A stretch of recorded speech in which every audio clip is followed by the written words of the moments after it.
எங்கள் வீட்டோட சமையல் பார்க்கலாம். சூடான சாதம், அப்புறம் இது வந்து தக்காளி பிரியாணி.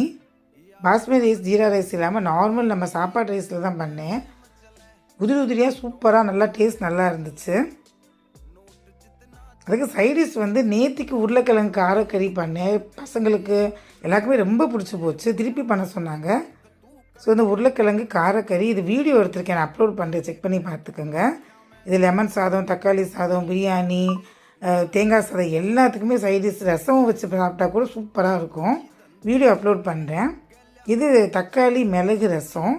இது காலையில் 7வது நாள் கொலுன்றனால காலையில் பண்ண கல்கண்டு சாதம் நெய்வேத்தியம் பண்ணது. அப்புறம் அந்த தக்காளி பிரியாணிக்கு சைடிஷ் வந்து ரைத்தா. எனக்கு எங்கள் வீட்டோட சமையல். அப்புறம் கொஞ்சம் நார்த்தங்காய் ஊறுகாய் லாஸ்ட்டாக.